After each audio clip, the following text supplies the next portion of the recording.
When we talk about eclipses, what we are really saying is that we are learning how to surrender. And as someone whose life has been shaped by many an eclipse, I feel like the most potent message that needs to move through me today is almost like an eclipse survival guide. I hate using that term, but it is what most people understand, which is when there is an eclipse, aka when fate hits you in the face and everything feels like it's out of your control. How do you maintain a sense of dignity and serenity in the middle of chaos? That is a muscle, that is a skill that I have developed over the past 30 years of my life because almost every single milestone in my life was denoted by an eclipse. I started my first company on an eclipse. I ended my 8-year relationship, which I write about extensively on this Substack, on an eclipse. I started this Substack on an eclipse. I got estranged from my sister on an eclipse and then made up with her on an eclipse. I've moved homes on eclipses. I moved into this home on the September eclipse last year. I started Lindy Hop on an eclipse. Almost every single giant milestone of my life started with an eclipse. And of course, I can reel this off my tongue with such clarity now. But when you are in the middle of it, when grief is crashing over you like a wave, when you feel like you've been caught up in the arms of a tornado, how do you come back to center? How do you find a sense of calm and safety within? This is what I want to talk about today. So, quick context, the producer for Gwen Gets Weird probably isn't going to pan out, and I got this beautiful channeled message from, her name escapes me now, but essentially she was saying, where are you giving your power away to someone else for your creative work? You need to do it yourself. And so I'm going to do it myself. I tried the 5:45 a.m. experiment that I talked about in my last episode. I lasted 5 days, and this was during a time where there was a lot of, like, again, medical stuff coming up about my foot. I got a second opinion. I found out there was a previous misdiagnosis. I found out there's another lesion somewhere in my foot. So very eclipse season. Again, a lot of unexpected news coming up. But like again, I just feel this equanimity within. And then the icing on top of the entire freaking cake. My grandmother is in the hospital. She's 103 years old. And tonight is the eclipse and she may not make it. There were so many reasons for me to have skipped out on recording this. But I feel like this is a season of pure faith and trust. And part of that trust is trusting in the promises that I have made in the past. And every week that I fight my showing up to this podcast is energy, honestly, better spent elsewhere. I could have contemplated and spent hours deciding if I wanted to be here, or I could have just shown up and recorded this. And I am. So back to the eclipse. How do you hold yourself through an eclipse? Through breakups and breakdowns and tumultuous turnarounds where you think life is going one way and then suddenly, bam, bada bing, bada doom, you're going the other direction.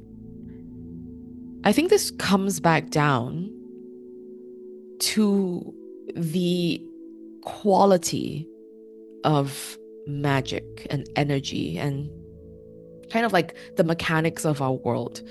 So bear with me as I flesh out this thought. Earlier this week, I had gone through this kind of really a magical, like, awakening within me where I felt a very, very clear sense of energetic congruency from this coach named Jess Krieger. I'm probably mispronouncing her name. And she has this mystery offer, and all of us are kind of like gathered into this Telegram group where she just channels. And I literally felt in my body when her words were hitting me, and all these like synapses were like firing. And I literally felt the energy rise up within me. And as the energy was rising, after probably like a week of feeling stuck creatively, I could feel the words bubbling up within me, ready to come forth. And I see this as, or at least I'm starting to recognize this as creative energy. This is what creative energy feels like. But then I released it in the wrong way too soon. I released this energy in a message to the group, which fell on kind of like deaf ears when it was very clear as the energy was rising up within me that I was meant to channel it into a Substack post instead. So because my cognition was so turned on, I was able to notice when I was channeling, or I guess mischanneling, that energy into the group message, and then it fell flat. And I literally felt the energy leave my body. It left my body, it went into the message, and I was like, oh, fuck, come back. I need to put you in the Substack. So thank God, Jess is so powerful because I intuitively re-listened to her entire message and the energy came back into my body. And so I channeled it into the Substack post. You will see it. It's called I Spent the Past 10 Years Building a Career in Understanding Humans Deeply. So this example is here to augment, I guess, the larger conversation about what I mean by surrendering to the energy of the eclipse season. Eclipses, by nature, are forces of change. Every year we have two eclipses. I tend to find the later half of the year ones, which is around now. In the past few years, it's been slowly getting earlier. So I think in 2023, it was like in October. In 2024, it was in September, and so on. No, it was still October, but early October, and then so on and so forth. So right now, it's gone up all the way to now August. During eclipse season, depending on what your natal chart placements are, you will find that it is activating a particular area of your life.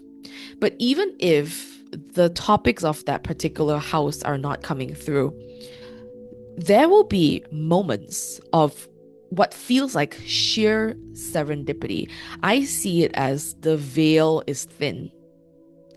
And suddenly everyone, not just, people who do this for a living, but almost everyone feels more tapped into their intuition. And this is because the energetic quality of an eclipse is just so profound. So when we are learning to work with this kind of energy, which is a very chaotic kind of energy, it becomes so much more important for you to be rooted within. So what I mean by this is, in a cyclone, in a tornado, what survives, right? The thing with deep roots, the thing that is able to kind of like go deep into the earth and really just like lock itself in and stay there. Eclipse energy comes into our lives like that tornado. And no matter what is coming through, I find that when I turn to the part of me that wants things to make sense, the part of me that wants to, like shake its fists at God and say, why me? Why this? I try to give it a why. I try to give it a reason. Because as human, I think we're always meaning seeking beings. And the thing that wants to come through the eclipse can't come through if we are gritting our teeth trying to fight against it.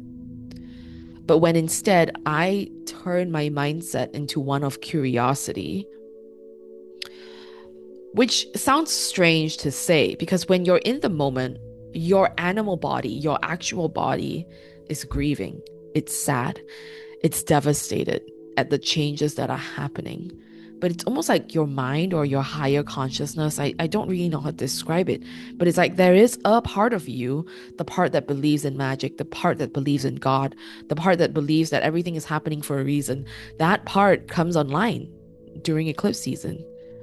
And you actually get to see a higher sense of why.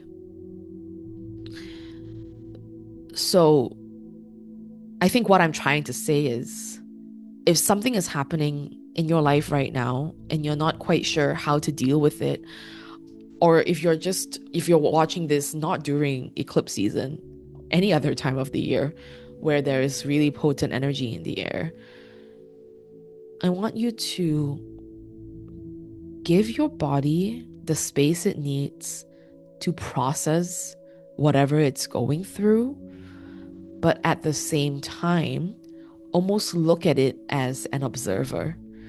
So you're watching things unfold in your body, the waves of grief, the pangs of anger, whatever. You're watching it, but at the same time, you are also trying to stay curious about it.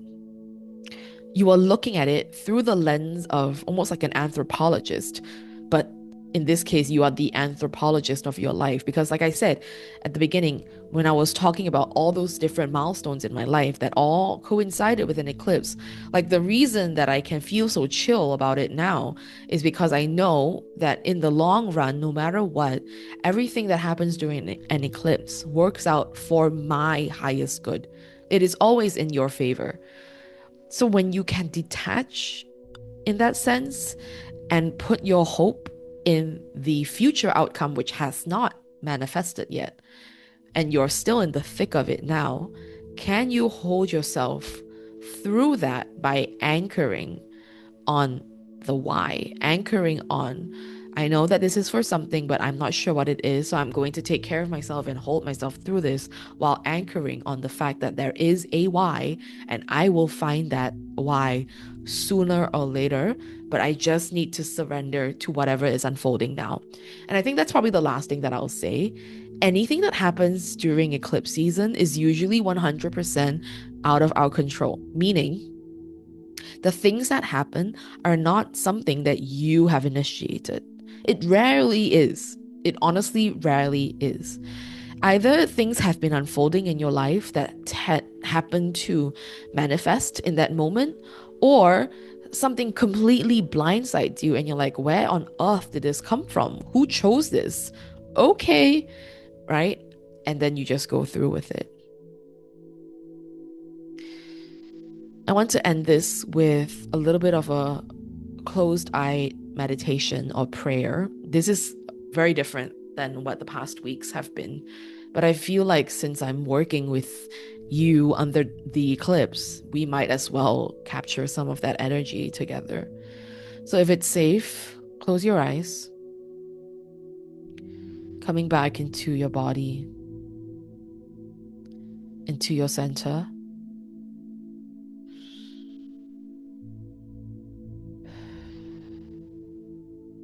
Placing one hand on your heart, one hand on your belly. And take a deep breath in, the deepest breath you've taken today. And exhale with a sigh. Another deep breath in. And exhale with a sigh. I want you to imagine a path. A simple path through a woody area, maybe a meadow. somewhere in nature. And as you're walking on this path, the sky around you starts to darken. And in the distance, you see what appears to be a tornado forming. You see leaves and debris getting sucked into its path. And as it draws closer and closer, the wind starts to whip your face, ringing in your ears, the only thing you can hear. Notice how wildly your heart is beating. Notice the fear churning in your gut. Somehow, the sound of your heartbeat grows louder and louder, even louder than the typhoon, until the only thing you can hear is your heartbeat. And as you're listening to it, it slows down. The steady drumbeat of your heart. And then you realize this is how you can be the calm in the eye of the storm. Because you are the eye of the storm. No matter what tornadoes, eclipse season throws your way, you can hold yourself through it by coming back to your center, your heart, your breath, your heartbeat. And as you close your eyes and focus on your steady heartbeat, you've noticed that you have somehow emerged on the other side of the typhoon. You have literally walked through it. And as you turn around, suddenly it disappears into the air, and all around you is the most brilliant day. Bright blue skies, clear clouds, birds chirping, animals slowly burrowing out of their holes, looking around, safe to see a new day. You look down at your hands, one hand still on your chest, one hand still on your belly, and you take a deep, grateful breath, and you say, "Thank you. Thank you, body, for holding me through that. I know I can always come home to you when I need."